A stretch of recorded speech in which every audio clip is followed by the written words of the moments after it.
यो देशमा हिन्दू राज्य कायम हुन्छ। नेपाल का हालत ऐसा बुरा हालत है और ये दिखाता है टीवी में क्या है, हमारा जीडीपी इतना बढ़ गया, हमारा ये इतना बढ़ गया बोलता है क्या। यहाँ का आरबीआई में तो नकली फेक करेंसी है। बैंक के गाड़ी में, बैंक का गाड़ी जाता है फेक करेंसी लेके, बैंक का लोगो लगाता है, यहाँ पर बैंक का लोगो होता है, वैसे कारोबार होता है। इन सारी चीजों को जानते हुए सरकार कोई कदम नहीं उठाती। नहीं, सरकार तो उसी का पार्टनर है ना।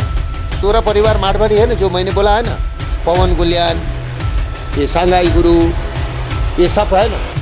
ये है क्या, ये गया था इंडिया में भी गया था, वहाँ पर भजन लाल के यहाँ गया था, वहाँ मुख्यमंत्री के यहाँ, दुर्गा प्रसाद ने ये किया वो किया बोल के मैंने बोला भाई यहाँ पर बैठ के क्यों नकली नोट का कारोबार करता हो, भारू नकली नोट का क्यों कारोबार करता हो, सोने का क्यों कारोबार करता हो। नेपाल का जितना भी पार्टी है ना, सब इस तस्कर का पार्टनर है। नेपाल एक जब हिंदू राज्य होगा, जब हिंदू राज्य होगा, जब यहाँ पहले की स्थिति में जब नहीं पहुँचेगा ये देश, सबसे बड़ा घाटा भारत को होगा। ये जब तक ये सरकार रहेगा ना, नेपाल खाली होने वाला है।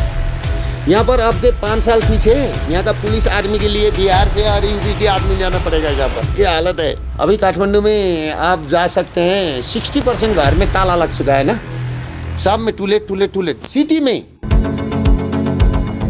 आपने हिंदी सिनेमा में कोर्ट का सीन देखा होगा, जहां वकील गवाही के समय में अपने जो गवाह देने वाले लोग होते हैं, जो क्लाइंट होते हैं, उनसे गीता पर रखकर एक शपथ लेते हैं कि मैं जो बोलूँगा सच बोलूँगा, सच के सिवा कुछ नहीं कहूँगा।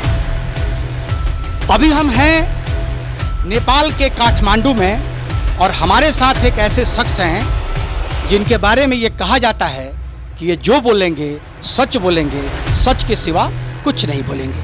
नहीं, परिचय कराने के पहले ये बता दूं कि ये वही शख्स हैं जिन्होंने सच बोलने की शपथ ली है और आने वाले दिनों में अगर ये नेपाल के प्रधानमंत्री के तौर पे देखे जाएं तो अतिशयोक्ति नहीं होगी। अभी जिस शख्स से हम आपका परिचय करवाने जा रहे हैं उनका नाम है दुर्गा परसाई। आइए मिलते हैं दुर्गा परसाई से। स्वागत है सर आपका। एक चीज मुझे बताइए, आप नेपाल की राजनीति में इतने एक्टिव हैं, क्या लगता है आपको क्या होने वाला है नेपाल में? देखिए, जितना भी झूठ मूठ का राजनीति किया है ना, राजनीतिक में जब भी सच होना चाहिए। राजनीतिक और व्यापार में, राजनीतिक और व्यापार दोनों एक ही है। सच बोलने से क्या होता है, व्यापार में सच बोलने से आदमी को इनकम होता है, राजनीतिक में सच बोलने से देश का और नागरिक का, सबका, जनता का अच्छा होता है, भला होता है। इसलिए मैं क्या चाहता हूँ कि नेपाल का पॉलिटिक्स जो हो रहा है, आपने थोड़ा आगे बताया, थोड़ा उसमें नेपाल और भारत का रिलेशन कैसा होना चाहिए और सच और झूठ की बात किया। मैंने 46 नेपाल का 2046 साल के जन आंदोलन से यहाँ तक का राजनीतिक इसमें मैं भाग दौड़ किया हूँ। उस टाइम चंद्रशेखर, इंडिया का प्राइम मिनिस्टर चंद्रशेखर भी आए थे और चाक्सीबारी नाम कर वहाँ पर प्रकाशमान गणेशमान सिंह श्रेष्ठ के घर में आए थे उस टाइम के उसमें। तो वहाँ से आंदोलन शुरू होकर के 46 साल में यहाँ पर लोकतंत्र आया था। लेकिन उसके बाद जिस टाइम से यहाँ पर लोकतंत्र आया, यहाँ एक टाइप का कैसा हो गया, क्रिश्चियन का बोलबाला बढ़ गया, बोलबाला बढ़ गया। ये तो ऋषि मुनि जितना भगवान ने वास किया देश है। यहाँ से जितना भी पानी जाता है ना, रिसोर्सेस, वाटर रिसोर्सेस है, वो जाता है भारत।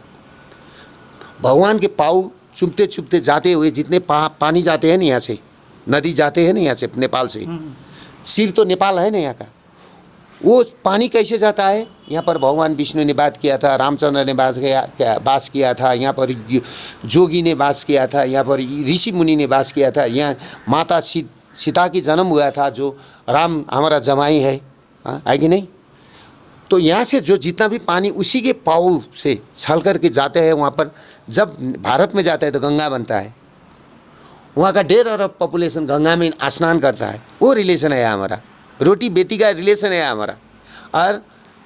और मैं क्या चाहता हूँ, भारत तो इतना बड़ा राज्य है, अब संसार में शक्तिशाली तो भारत ही बनता है। आपका जैसे रोक करके भी भारत कैसे शक्तिशाली बनने वाला है कि अब का 20 साल बाद में भारत में 2 अरब पॉपुलेशन होगा कंज्यूमर वाइज। चाइना का पॉपुलेशन घट रहा है अमेरिका दूसरा देश का पॉपुलेशन जा करके अमेरिका बन रहा है, अमेरिका का भी पॉपुलेशन अब घटेगा। अमेरिका का एलन मस्क का भी भारत आना पड़ेगा कि उसका व्यापार के लिए, क्योंकि तो व्यापार के लिए तो बहुत बड़ा बाजार है। बड़ा है इंडिया, बड़ा बाजार है सब कुछ के लिए, है कि नहीं इंडिया। इसलिए सबसे शक्तिशाली एक दिन भारत बनेगा, क्योंकि भारत में जब पॉपुलेशन बढ़ रहा है, भारत का पॉलिटिक्स ऐसे तरीक़े से आगे बढ़ रहा है अभी, जो जिस तरीक़ा से विकास हो रहा है। मैं तो भारत का बम्बई एक्सप्रेस भी देखा है, ये यमुना एक्सप्रेस भी देखा है, सब मैं तो जा रहा हूँ भारत, तो मैं दिल्ली जाता हूँ कभी कभी। जिस तरीक़ा से उधर विकास हो रहा है, भारत को अगर आगे बढ़ना है तो अभी भारत क्या कर रहा है, छिमे की पड़ोसी में बम फैक्ट्री रख के वो काम कर रहा है। ये बम फट जाएगा तो भारत का क्या होगा हालत।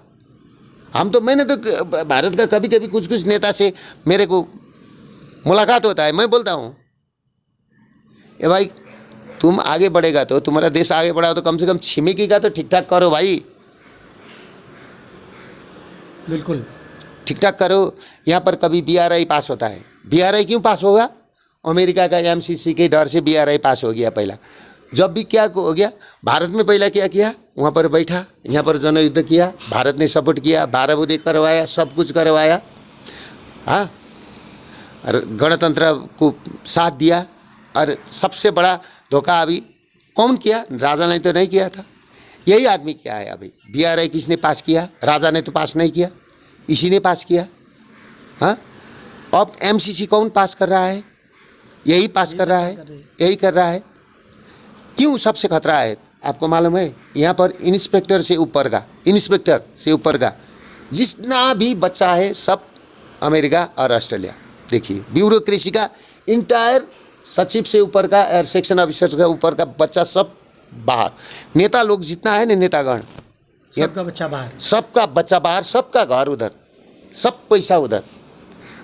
यहाँ पर क्या है कि यहाँ पर अंतिम में क्या होता है, यहाँ पर अमेरिका को ले करके ढुका के ये सब जाने वाला है बाहर। इसलिए सबसे खतरा किसको है? भारत को है। हमारा तो खरा नहीं हो चुका है अभी चलिए दुकान देखिए, आप कर सकते हैं, आप तो मीडिया से आए। 60% दुकान है ना, शटर है ना, सब बंद हो चुका है। 60% जितना भी बचे हुए हैं 60% बंद तो बंद हुआ है।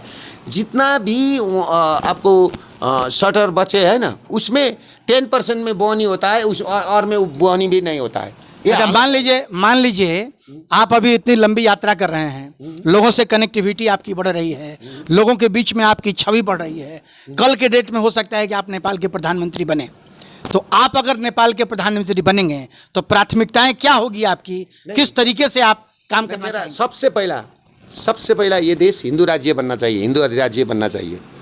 तो बिल्कुल आप, लगता है कि आप योगी जी के बहुत बड़े समर्थक हैं। मैं योगी जी का नहीं, मैंने योगी जी का किताब पढ़ा था, जहाँ तक पढ़ा मैंने वहाँ से छोड़ दिया, फिर वहाँ उधर नहीं चला।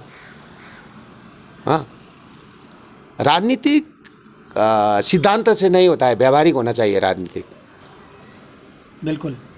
हाँ, हमारा मोदी जी का वही है।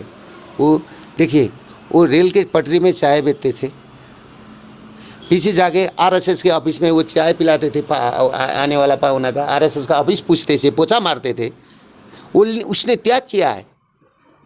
उसने अपना दाजू, अपना जो परिवार में अपना दादा था, भाई था, सबको छोड़ करके सिर्फ अपनी ममता मई माँ से रिलेशन रखा, बाप से भी रिलेशन नहीं रखा, क्योंकि उसको मालूम है अगर राजनीति करना है, आगे बढ़ना है तो लोभ होना चाहिए, परिवार से दूर रहना चाहिए। इसलिए योगी होना चाहिए, वो तो योगी है। मैं भी क्या चाहता हूँ, नेपाल के लिए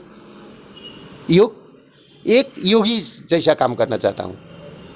एक जोगी होता है ना, जोगी, त्याग करके। आपने भी अपनी ज़िंदगी को पूरे तरीके से लोगों के लिए समर्पित कर दिया है। मैंने लोगों के लिए समर्पित कर दिया है। देखिए मेरा सब ये घर है, सब कुछ है, मेडिकल कॉलेज है, सब कुछ तो है मेरे पास में। मेरा बेटा बेटी सब डॉक्टर है, मेरे को क्या चाहिए अब? देखिए आज लोग का देखिए हालत क्या है कि देखिए ऐसा हालत है गांव में अभी क्या, लाश उठाने के लिए आदमी नहीं है। लाश क्या बोलता है आपको, वो बोलता है ना, मरा हुआ आदमी को ले जाते हैं ना आप कब्रिस्तान, किसी क्या बोलते हैं आप, शमशान ले जाते हैं। शमशान ले जाने वाला आदमी नहीं है। एक जब लाश घर में एक आदमी मरता है ना, उसका बेटा अमेरिका में, बेटी ऑस्ट्रेलिया में थे, वो आने के लिए 15 दिन 20 दिन वो लाश को मुर्दा घर में रहना पड़ता है। ये स्थिति है नेपाल की अभी। अभी किसी की शादी में जाएंगे आदमी नहीं होता है, किसी की पार्टी होगा तो आदमी नहीं होता है। हाँ, गांव सब खाली हो चुका है। ये गांव है ना, पहाड़ सब इंटायर खाली हो चुका है। अभी नेपाल का हालत ऐसा बुरा हालत है। और ये दिखाता है टीवी में क्या है, हमारा जीडीपी इतना बढ़ गया, हमारा ये इतना बढ़ गया बोलता है क्या जीडीपी। और देखिए नेपाल के राष्ट्र बैंक है ना आरबीआई, इंडिया का आरबीआई बोलता है, क्या बोलता है, स्टेट सबसे बड़ा बैंक हो। हाँ हाँ, आरबीआई के अंदर कंट्रोल होता है। तो होता है ना, यहाँ का आरबीआई में तो नकली फेक करेंसी है। आरबीआई के अंदर, यहाँ आरबीआई के अंदर फेक करेंसी है। फेक करेंसी है यहाँ पर फेक करेंसी। या तो बैंक के गाड़ी में, बैंक का गाड़ी जाता है फेक करेंसी लेके, बैंक का लोगो लगाता है यहाँ पर, बैंक का लोगो होता है, वैसे कारोबार होता है यहाँ पर। इन सारी चीज़ों को जानते हुए सरकार कोई कदम नहीं उठाती। नहीं, सरकार तो उसी का पार्टनर है ना। 16 परिवार मारवाड़ी है ना, जो मैंने बोला है ना, पवन गुलियान, ये सांघाई ग्रुप, ये सब है ना। ये है क्या, ये गया था इंडिया में भी गया था, वहाँ पर भजन लाल के यहाँ गया था, वहाँ मुख्यमंत्री के यहाँ, दुर्गा प्रसाद ने ये किया वो किया बोल के। मैंने बोला भाई यहाँ पर बैठ के क्यों नकली नोट का कारोबार करता हो, भारू नकली नोट का क्यों कारोबार करता हो, सोने का क्यों कारोबार करता हो। साल में 2000 करोड़ से ज़्यादा घाटा है इंडिया को, यहाँ से जितना कारोबार होता है 2000 करोड़ से ज़्यादा घाटा है। अभी यहाँ पता चल गया है, भारत को भी पता चल गया है। मैंने सब रिकॉर्ड भेज दिया। अभी तो मेरे साथ में वो मैं दिखा देता था आपका टीवी में, मेरा तो जितना भी है वो रिकॉर्डेड मेरा मोबाइल था, वो पुलिस के साथ में है अभी, जिसमें सारा एविडेंस है। हाँ, सारा एविडेंस। नहीं, मैंने वहाँ पर बड़ा बड़ा नेताओं को भेज दिया है। इसलिए हमको क्या करना चाहिए, हमको देखिए हमारा अमेरिका 7 दिन, हमारा अमेरिका तो बहुत दूर की बात है, हमारा चाइना बहुत दूर है यहाँ से। चाइना तो भारत में आप कभी मोदी जी से मिले? नहीं, मोदी जी से तो जब भी चाहते हैं मिल सकते हैं, वो उसमें उतना बात नहीं है। लेकिन मोदी जी को मालूम है, अभी योगी जी को भी मालूम है हमारा सब उसमें। नेपाल एक जब हिंदू राज्य होगा, अधिराज जब हिंदू राज्य होगा, जब यहाँ पहले की स्थिति में जब नहीं पहुँचेगा ये देश, सबसे बड़ा घाटा भारत को होगा। क्योंकि भारत आगे बढ़ने वाला देश है विश्व में। भारत के देखिए, एक सुई से मर्सिडीज भी बनता है, एक सुई से रेंज रोवर भी बनता है। हाँ, एक सुई से अभी टेस्ला का कंपनी भी आया है। अब क्या चाहिए भारत को? भारत खैर अभी तो भारत राफेल भी बना रहा है। राफेल बना रहा है, सब कुछ बना रहा है। हाँ, इसलिए भारत को आगे बढ़ने के लिए, जब भारत आगे बढ़ रहा है ना, और दूसरा देश का क्या हो रहा है, टेंशन हो रहा है। पॉपुलेशन भी आई है, सब कुछ आई है, सब बढ़ रहा है, बड़ा देश है।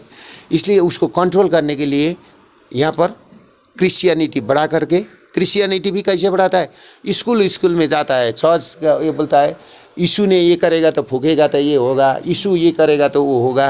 यीशु का नाम से सब गरीबी फैला करके पैसा में खरीद करके यहाँ पर गाय काट के, अभी गाय काट करके यहाँ पर दिखाता है आदमी, गाय का बलात्कार करता है यहाँ पर आदमी। इतना हिंसा हो रहा है। लेकिन हम हिंदू धर्म मानने वाला के लिए एक आदमी को मारो कुछ भी नहीं है, लेकिन एक गाय को बलात्कार करेगा तो उसे असह्य काम और उसे हिंसा काम कुछ भी होता है। लेकिन वो भी हमारा ये सरकार है ना, चुपचाप बैठता है। क्योंकि ये पार्टी, नेपाल का जितना भी पार्टी है ना, सब इस तस्कर का पार्टनर है। जितना भी, तो आप क्या बोलिए, आप एमाले बोलिए, आप कांग्रेस बोलिए, आप माओवादी बोलिए, आप रासपा बोलिए, जो कुछ भी बोलिए, आप राप्रपा बोलिए, आप जो सीखे, ये सब हिंदू बोलता है ना राप्रपा। ये रोटी साँटने का धंधा है इनका, धंधा। मैं दुर्गा माता का कसम खा के बोलता हूँ, ये धंधा में चलने वाला आदमी, मैं वो धंधा में चलने वाला आदमी नहीं हूँ। इसलिए मेरा प्लान क्या है कि मैंने उस टाइम भी बोला था, मैंने उसमें मेरा उसमें भी लिखा है, इसमें भी लिखा है, इंडिया को पानी चाहिए, हम पानी दे दें। इंडिया हमको 6 लेन का हाईवे बना दे। ये पूर्व मेची से वहाँ पर धनगढ़ी तक का, लखनऊ होते हुए दिल्ली जाएंगे, उधर आसाम, गुवाहाटी, मणिपुर का जितना भी आदमी ये ट्रैक से चलेगा। हाँ, यहाँ पर लुम्बिनी का ये है। हाँ, ये हाईवे से नेपाल नेशनल हिंदू हाईवे करके नाम रखें। हाँ, लिपुलेक काला पानी का विषय समस्या समाधान करे। लिपुलेक काला पानी उनको मानव सरोवर जाने के लिए चाहिए तो वो रख ले, हमको उधर बंदरगाह जाने के लिए रोड दीजिए। गिव एंड टेक तो होता है ना। हाँ बिल्कुल होता है। गिव एंड टेक में चले, क्यों ये इधर उधर करेंगे। यही मेरा ज़्यादा वो नहीं है, लेकिन जितना भी ये नेपाल का अब यही स्थिति में भारत छोड़ेगा, भारत से कुछ भी पहल नहीं होगा, सबसे ज़्यादा घाटा भारत को होने वाला है। हमारा तो क्या खरानी हो चुका है, अब खरानी में क्या होने वाला है, सब तो डर चुका है। यहाँ का किसी का घर में बेटा नहीं है, किसी का घर में बेटी नहीं है, किसी का सब घर बंद हो चुका है गांव में। अभी काठमांडू में आप जा सकते हैं, 60% घर में ताला लग चुका है ना, सब में टूलेट। सिटी में ये सिटी की हालत है, सिटी का हालत, काठमांडू कैपिटल की हालत। आप एयरपोर्ट जाइए, अभी जाते हुए एक बार खींच लीजिए, दिन का इतना छोटा देश है, 10,000 आदमी जाता है बाहर। यहाँ पर अब स्कूल मर्ज हो रहा है, स्कूल में विद्यार्थी नहीं है, कॉलेज बंद हो रहा है, सब बंद हो चुका है। यहाँ पर नर्सेज नहीं मिलता है हॉस्पिटल में। यहाँ तो इतना बड़ा समस्या है। और ये क्या बोलता है, इंडिया में जाता है और हमारा देश ये बोलता है सब, तब क्या करता है, नकली नोट का कारबार करता है यहाँ पर बैठ के। इसको जैसे करके भी पैसा चाहिए। ये नेपाल का नेता नहीं है, सब लुटेरा है। कोई ऐसा नहीं बोलता है, बोला था ना अभी तक टीवी पे, तो दिखा दीजिए हमको क्या करेगा ये सब नेपाल का नेता नहीं है, सब लुटेरा है। इसलिए जनता के साथ भी धोखाधड़ी है। जनता के साथ तो धोखेधारी तो है, तो इसलिए तो जनता रो रहा है। तो अभी जनता रो रहा है नहीं है।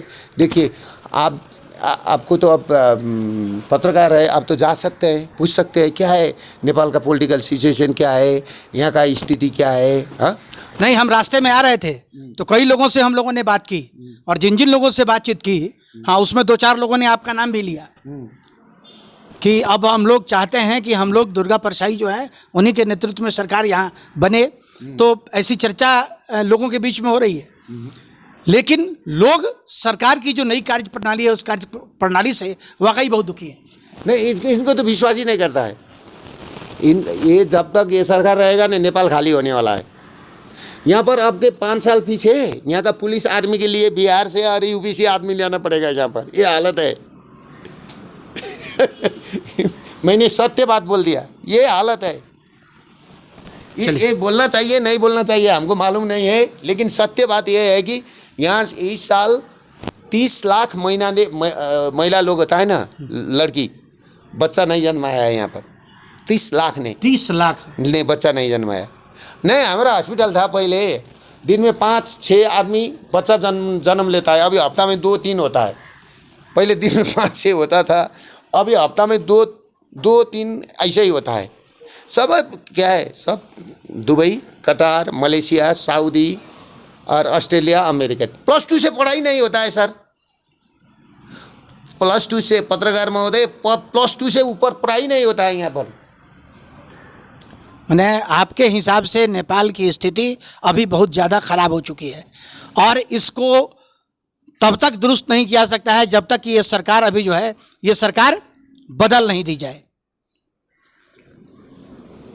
ये सरकार तो बदल दी नहीं चाहिए, ये व्यवस्था ही चेंज होना चाहिए। ये पूरी व्यवस्था बदलनी चाहिए। ये व्यवस्था में तो होता ही नहीं है। इसने देखिए पशुपति का जगह बेच दिया है इसने। पशुपति, आराध्य देव पशुपतिनाथ है ना, संसार का क्या होता है, मेरा प्लान क्या है, केदारनाथ, मुक्तिनाथ, पशुपतिनाथ, 12 क्षेत्र, इस सब को जोड़ के एक सर्किट, रामायण सर्किट बना के अयोध्या तक का सर्किट बनाने का मेरा प्लान है। कम से कम भारतवर्ष से साल में 2 करोड़ से 3 करोड़ आदमी पशुपतिनाथ, मुक्तिनाथ के दर्शन के लिए, 12 क्षेत्र के दर्शन के लिए आए। हाँ, यहाँ का हिमालय का पानी भारत का आदमी पिए, मिनरल। और यहाँ से जितना पानी जाता है वो पानी गंगा बनती है वहाँ पर, वो गंगा में जाके स्नान करे भारतीय, सब भारतीय नागरिक। हमारा तो वो संबंध है ना, कि नहीं, वो बनाना चाहता हूँ मैं। सामरिक दृष्टिकोण से नेपाल भारत के लिए बहुत ही महत्वपूर्ण देश है, लेकिन जिस तरीके से क्रिश्चियनिटी और मुस्लिम पॉपुलेशन नेपाल में बढ़ रहा है, जिस तरीके से चर्च की संख्या यहाँ बढ़ रही है, जिस तरीके से जो नेपाली सिटीजन हैं उनको उनका धर्म परिवर्तित कराया जा रहा है, जिस तरीके से नेपाल के जो यंग जनरेशन के बच्चे हैं उनको बाहर में नौकरियां दी जा रही है, विदेश भेजा जा रहा है, एक समय आएगा जब नेपाल पर पूर्ण रूप से विदेशी ताकतों का कब्जा होगा और ये हिंदुस्तान के लिए सबसे खतरनाक होगा, ऐसा मानना है दुर्गा परसाई जी का। अभी हमने बहुत ही एक्सक्लूसिव इंटरव्यू दुर्गा परसाई जी का सुना और हम उम्मीद करते हैं कि इंटरव्यू आपको पसंद आया होगा। आप देखते रहिए फाइनल पोस्ट। धन्यवाद।